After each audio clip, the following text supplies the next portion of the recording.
Amigos, Irmãos, a paz do Senhor. Nós somos o canal Testemunho Bíblico. Hoje nós estamos com mais um vídeo falando da palavra de Deus e hoje nós iremos tratar sobre a Reforma Protestante. pois bem, hoje é o dia 31 de outubro e é comemorado internacionalmente o dia da Reforma Protestante. Quem foi o reformador? Onde iniciou? Quais foram as ideias salientares que regeu o princípio da Reforma Protestante? Trataremos sobre isso neste vídeo. Então, roda a vinheta. Já pedimos encarecidamente então que você se inscreva no nosso canal, ative o sininho, deixe o seu like e compartilhe esse vídeo para que mais pessoas possam ser alcançadas.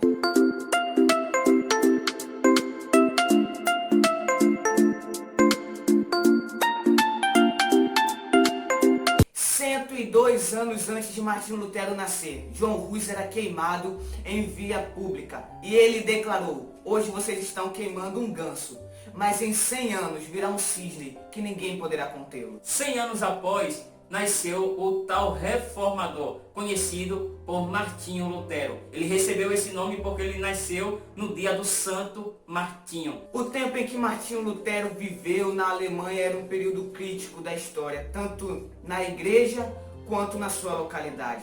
Mas ele, impelido pelo Espírito Santo, causou um estrago nas obras de Satanás que tentavam diminuir a importância da Escritura, da fé e muitas outras coisas. Nascido em uma família muito pobre, ele começou a estudar e aos 21 anos de idade foi formado em filosofia, um dos maiores, e todas as escolas, professores e alunos o elogiavam. A sua família tinha o sonho de que ele se tornasse um advogado respeitado na sociedade. Entretanto, uma caminhada um dia mudou essa trajetória. Um dia, encontrando-se em perigo, ele fez um apelo e disse: Santa Ana, salva-me e eu serei um monge. Não demorou muito tempo e ele cumpriu a sua promessa. Martinho Lutero, ele era constantemente acusado. Ele sofreu uma guerra interna contra Satanás e os seus próprios pensamentos. Ele pensava que por fazer obras de piedade, por fazer obras de caridade e por fazer orações prolongadas, ele seria justificado. Até que ele leu Romanos 1, 16 e 17. O justo viverá pela fé. Até então, a reforma protestante começou porque Martinho Lutero, ele começava a observar os ensinamentos que a igreja romana colocava para os seus adeptos. Ele não concordava totalmente com a sua doutrina, o seu costume. Então ele começou a se aprofundar mais e mais nas escrituras sagradas. É interessante notar que na época Martinho Lutero, antes de possuir a Bíblia Sagrada, o exemplar da Bíblia Sagrada, eram apenas lidos em alguns cultos no domingo trechos da Bíblia Sagrada no latim, que era a língua para os clérigos e para a classe alta da época. Os camponeses e as pessoas de baixa classe que falavam o alemão, eles não possuíam a Bíblia Sagrada e não sabiam, não dispunham de um exemplar da Bíblia Sagrada. E o principal ato de Lutero foi: Senhor, dá-me uma Bíblia. E depois de ele receber essa Bíblia, dele ganhar essa Bíblia no latim e poder ler, ele se aprofundou e viu que algumas doutrinas e alguns ensinos da igreja romana estavam equivocados. Então, em 31 de outubro de 1950... 1900, É, 1517. Mil quanto? 517. 900. Então, em 31 de outubro de 1517, Martinho Lutero asfixiou... Asfixou. Meu Deus. Esse vai sair. Então, em 31 de outubro de 1517, Martinho Lutero fixou na porta do castelo as 95 teses. Teses essas contra as vendas de indulgências. E nós iremos tratar agora os 5 pontos que regeram a Reforma Protestante. Sola em latim significa somente. Então, foram 5. E a primeira é sola escritura. Somente a Escritura deve ser a norma terminante, ou seja, a norma pela qual as coisas são testadas. Tudo que se fala, tudo que se ensina tem que passar a crivo das Escrituras Sagradas. O que não é assim com os nossos caros irmãos católicos, pois eles tratam a tradição acima da Bíblia Sagrada. Mas, como nós vemos, é só a Escritura. Jesus declara em João 5,39 que são as Escrituras que testificam dele. Então a Escritura Sagrada, ela deve estar acima de tudo. Todos os pensamentos que possa contrariar devem ser totalmente descartado. Se algum livro que você lê nos dias atuais esteja contrariando a Bíblia Sagrada, descarte. Se estiver em concordância, você analisa para ver se é de Deus. Quando nós observamos em Atos dos Apóstolos, capítulo de número 17, versículo 10 e 11, diz assim: E logo os irmãos enviaram de noite Paulo e Silas a Bereia. E eles, chegando lá, foram à sinagoga dos judeus.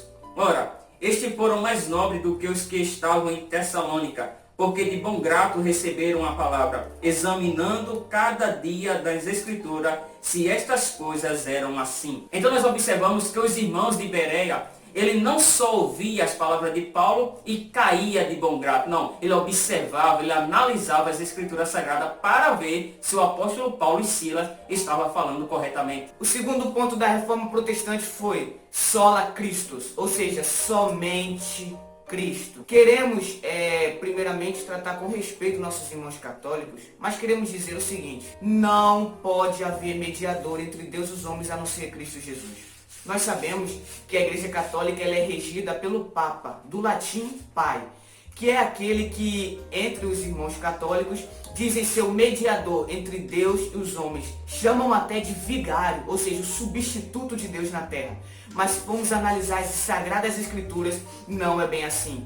Em 1 Timóteo, capítulo 2, versículo de número 3, 4 e 5, diz o seguinte: Isto é bom e agradável diante de Deus, o Senhor, que quer que todos sejam salvos e cheguem ao pleno conhecimento da verdade. Pois há um só Deus e um só mediador entre Deus e os homens, Jesus Cristo, o homem. Nós observamos que não há outro Salvador, não há outro Cristo. O Cristo, Jesus, ele já veio ao mundo e já morreu pelos nossos pecados. Não há ninguém que possa substituir ou levar o homem a Deus. Antes de morrer, Maomé disse que não sabia o propósito da vida. Buda disse aos seus seguidores: procurem a verdade. Confúcio disse: eu não sou o caminho. Quando nós observamos João capítulo 14, versículo 6, Jesus disse: eu sou o caminho, a verdade e a vida. E ninguém vai ao Pai, chega a Deus, a não ser por mim. Nós nunca vamos ver nas Sagradas Escrituras um homem se intitulando substituto de Deus na terra. Porque isso não existe. Como que um pecador, maculado, cheio de pecado, contaminado, pode ser o substituto de Deus na terra? Somente aquele que é sem pecado, de acordo com 1 Pedro 2, 22, 23 e 24. E de acordo com Hebreus 4, 13 e 14, é que pode ser o substituto de Deus. Substituto não, ele é Deus. O terceiro ponto da Reforma Protestante foi sola gratia, ou seja, somente pela graça. Queremos ler o texto em Efésios capítulo de número 2, versículo de número 8, onde o apóstolo Paulo diz: pela graça sois salvos. Então veja que nós somos salvos pela graça de Cristo. Nós não somos salvos pelas nossas obras. Há pessoas que pensam que por fazer caridade, por ajudar o próximo, por ser uma pessoa honesta diante da sociedade, pode alcançar a salvação. Mas um dos motivos da Reforma Protestante de Martinho Lutero foi mostrar que nós somos salvos pela graça de Deus e nenhum ato humano, nenhuma obra humana pode nos levar ao céu. Se você ler o livro Heróis da Fé, publicado pela CPAD de Orlando Boyer, você vai perceber uma coisa em comum entre os homens de Deus que incendiaram o mundo. No início de suas trajetórias, eles queriam ser justificados, ou seja, serem aceitos por Deus pelas suas obras. Foi assim com John Wesley. John Wesley, ele escreveu que quando ele foi para a Geórgia pregar os civícolas, ele declara: eu fui ganhar almas, mas eu não fora convertido. Nós precisamos entender que obras nenhuma salvam ninguém. Lutero, ele tinha um desejo de ser aceito por Deus por aquilo que ele fazia. Mas nós sabemos que até nas nossas justiças são como trapos de imundícia. Nada do que façamos, nada do que fazemos, nada do que somos pode garantir a salvação. E é por isso que Deus nos concede graça, favor imerecível. Max Lucado, no seu livro Nas Garras da Graça, ele declara de que tentar ser salvo pelas obras é como se você tentasse tocar até o céu. Você não pode se gloriar de que deu 2 saltos a mais que o seu irmão. Você não alcançou o céu. Há uma diferença entre graça e misericórdia. Misericórdia é quando você se compadece de uma pessoa. Se o seu irmão fazer um erro a você e você o perdoar, isso é ter misericórdia. Graça é você, além de perdoar, dar uma dádiva a ela. Foi o que Deus ele fez conosco. Ele nos perdoou. Nós éramos inimigos de Deus. Ele nos perdoou, teve misericórdia de nós. Mas ele ainda nos oferece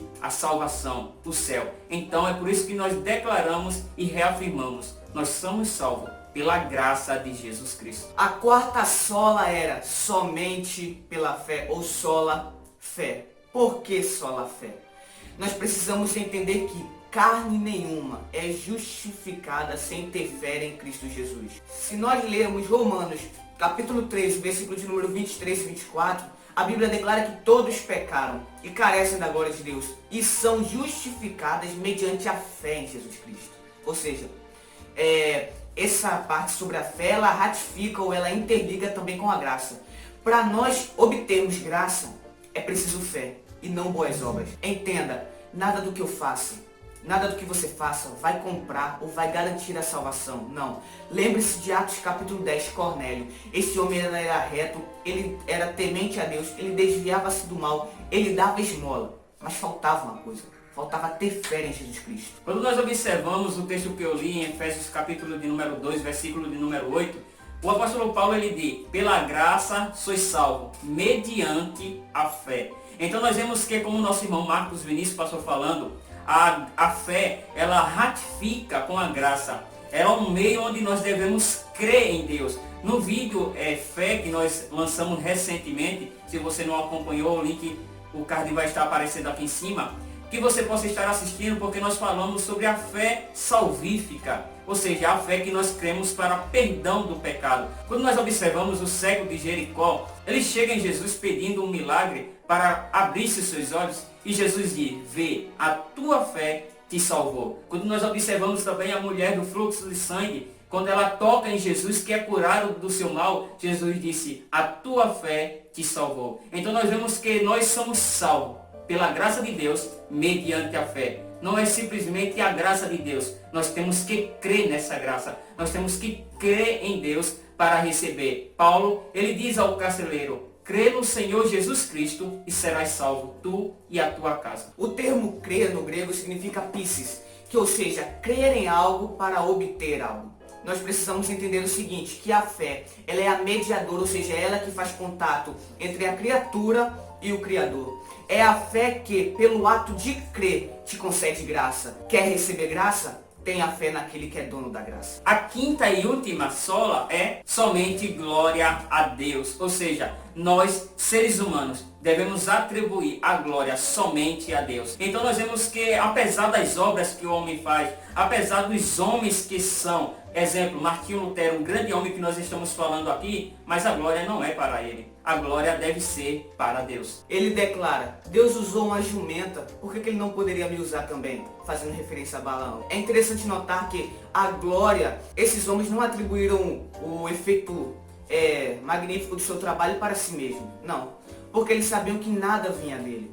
Em Romanos capítulo 11, versículo 36, Paulo declara, porque dele, por ele e para ele são todas as coisas.